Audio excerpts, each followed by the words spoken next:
Mixing drum overheads, here's the good news. What we actually want to achieve is pretty straightforward. We want overheads with brightness and sparkle and shine, with crispness and focus. We want to get rid of some of that ambient low end mud which will have bled from our drum kit onto our microphone. So today we're going to address this in 3 super simple stages so you can get sparkly bright overheads every time.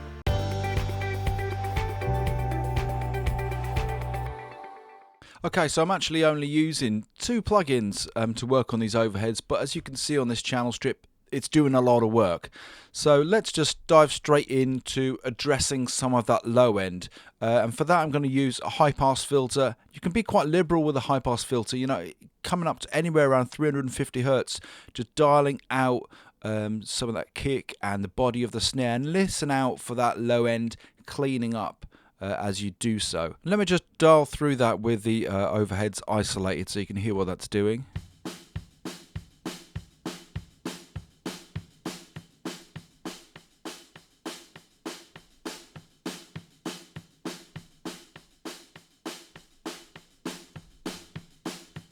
And with the kit back in.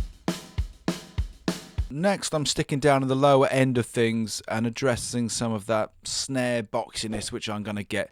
And we're looking around 300 to 800 Hertz. Let's have a listen to what that sounds like. So I've done a 3 dB cut here at 390. I'll give it a big boost.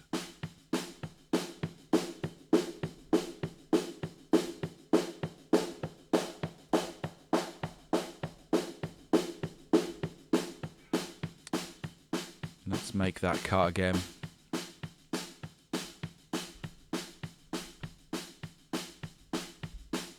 And let's listen to that within the context of the kit. Once again, I'll dial in some of that boxiness, so you've got a good idea of what you're going to be listening out for.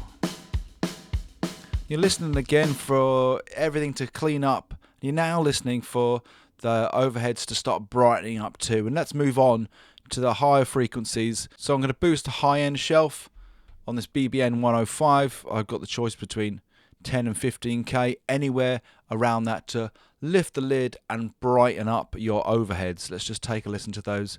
This boost has done a 4 dB boost, so I'll run it with the whole kit again. And that's in its extreme.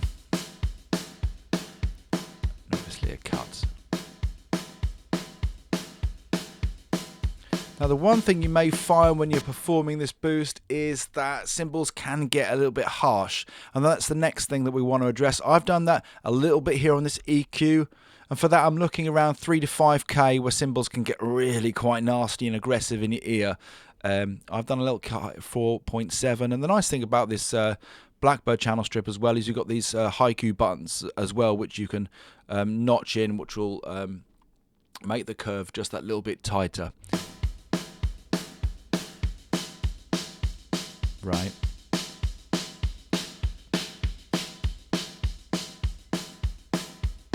And it's a question of balancing that out to smooth that harshness out, but of course you don't want to make everything too dull either.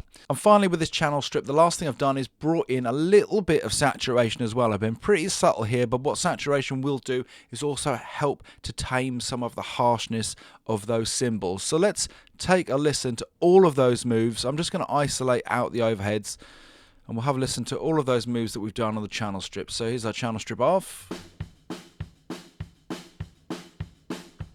and on. Once again off.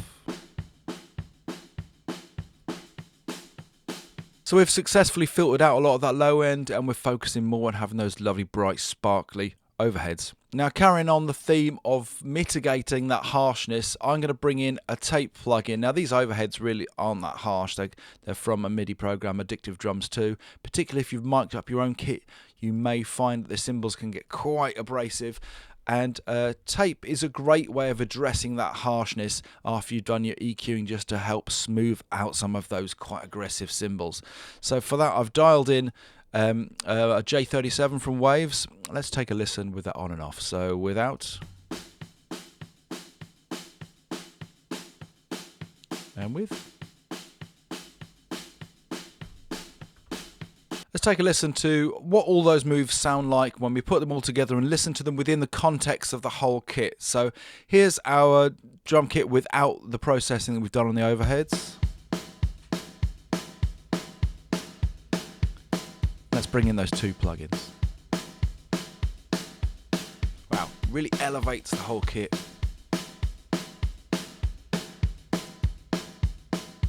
Off. And also, if you listen to that low end, the kick and the snare, it feels like they're getting cleaned up too. One more time with the plugins off. And back on. So there you go, a super simple but highly effective way of mixing your drum overheads. It really doesn't have to be technical, it's just a case of asking yourself, what do you want to achieve? If you want to learn more about an effective mix method, I've got a completely free 7-step mix method guide. You can grab it below this video. I've also got a whole bunch of courses if you want to take your home studio mixing to the next level and start getting the results you know you deserve. I want to give you 10% off those courses right now with an exclusive code YouTube10. Of course, don't forget to like and subscribe up here on YouTube too, and I'll see you next time.